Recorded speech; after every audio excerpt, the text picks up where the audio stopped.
Esperluette. Esperluette. Esperluette. Chères auditrices et auditeurs, à période singulière, épisode particulier avec toujours cette même envie, partager uniquement du positif et vous permettre, avec différents formats, de reposer vos yeux en offrant à vos oreilles un bon moment. Pour celles et ceux qui ont envie de s'évader, Jeanne de la Petite Vadrouille vous emmène à la découverte d'un lieu du Vaucluse qu'elle aime tant. Bonne écoute!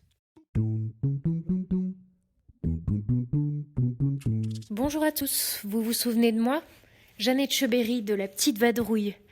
Il y a quelque temps, Marie-Cécile était venue m'enregistrer pour me permettre de vous présenter mon activité de guide conférencière en Vaucluse. Et cette fois, je prends mon micro pour vous parler de lieux que j'affectionne particulièrement. Alors, ce que je vous propose, c'est pas un podcast visite guidée, ni un cours d'histoire à distance, loin de là. Mais l'idée, c'est simplement, en quelques minutes, de vous parler d'un lieu, de faire travailler votre imagination et puis de vous donner envie, un peu plus tard, de partir à la découverte de ces endroits. Alors, première escale, la Préfantastie à Caron. Alors, on va commencer par se repérer. Certains connaissent peut-être déjà, en tout cas, beaucoup connaissent évidemment Caron. Et les alentours, en particulier le lac du Paty et les collines du même nom, notamment pour les belles randos qu'on peut y faire. En sortant de Caron, sur la route de Malaucène, après avoir laissé le parking du Paty sur votre droite, un petit peu plus loin, vous verrez cette grande demeure en ruine, cette vieille bâtisse qui se dresse au milieu de la garrigue et des oliviers. C'est la Préfantastie. C'est cette maison en ruine donc que vous pouvez apercevoir. En ce moment, les jonquilles sauvages qui sont un petit peu clairsemées tout autour rajoutent d'ailleurs de la couleur au tableau. Mais d'où vient déjà ce nom de la Préfantastie ? En fait, il s'agit d'une déformation, tout simplement, d'une expression provençale, l'esprit fantasti, l'esprit fantastique, facile. Et en fait, cet esprit fantasti, Frédéric Mistral nous en parle. Alors Frédéric Mistral, c'est un écrivain provençal du 19e siècle qui a redonné à la langue d'oc, donc au provençal, ses lettres de noblesse. Et il nous dit que l'esprit fantasti est un être imaginaire qui est plutôt malicieux. Et effectivement, c'est un lieu, la Préfantastie, qui est entouré d'imagination, de légendes, où on ne sait plus très bien distinguer ce qui relève de l'histoire et de la fiction. D'ailleurs, si vous allez vous y promener un peu plus tard, la maison elle-même, elle est étrange. On y voit sur la façade des fenêtres à meneaux, une colonne à chapiteaux au niveau de la porte d'entrée, et puis à l'intérieur, on voit bien le vestige d'un escalier hélicoïdal.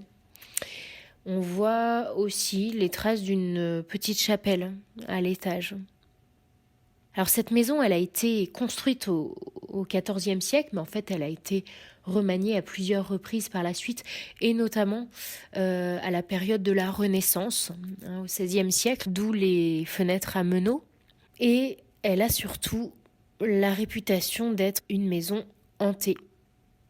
Alors il faut dire que la légende nous parle de la venue de deux frères qui étaient cardinaux et qui étaient surtout les neveux du pape Urbain VIII Barberini, l'un des grands papes de la période baroque. On est au XVIIe siècle. Et ils sont un temps éloignés de Rome. Ils viennent du coup s'installer à Caron, dans cette résidence bourgeoise, un petit peu à l'extérieur de Caron. Ils viennent là parce qu'ils étaient amis en particulier avec l'évêque de Carpentras de l'époque, Monseigneur Becchi, un Italien aussi, et qui se trouve donc avoir construit l'ancien palais épiscopal de Carpentras, qui est aujourd'hui le palais de justice.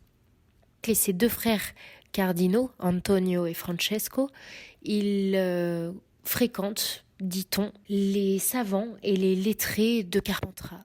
Mais les Carombais les observent et ils parlent. On dit qu'ils pratiquent la sorcellerie et en particulier l'alchimie, qu'ils ont la volonté donc de transformer le plomb en or. On les accuse un petit peu de toutes sortes de folies.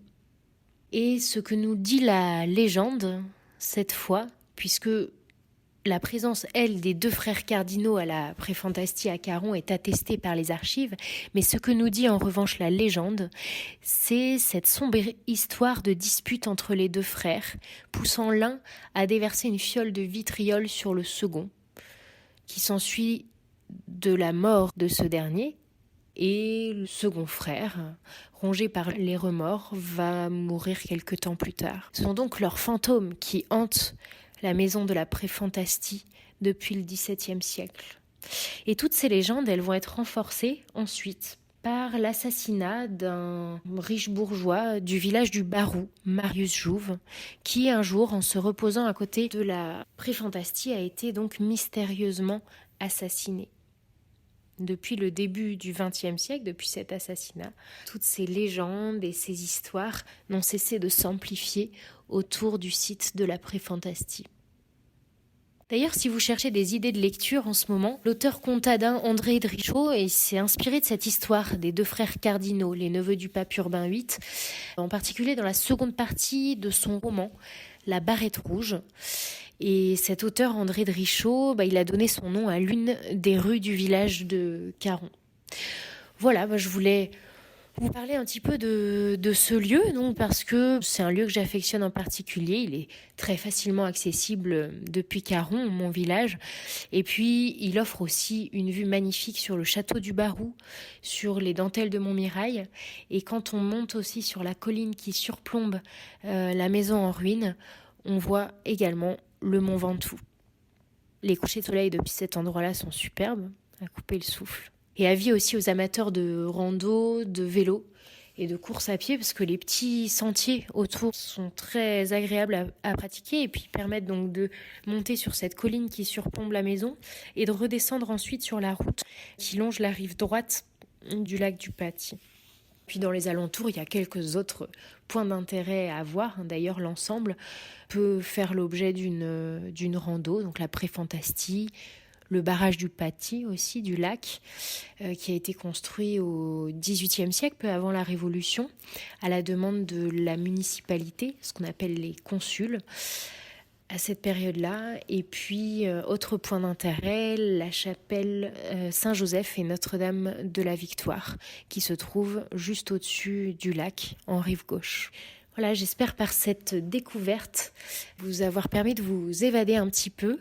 Et je vous dis à bientôt pour une nouvelle découverte.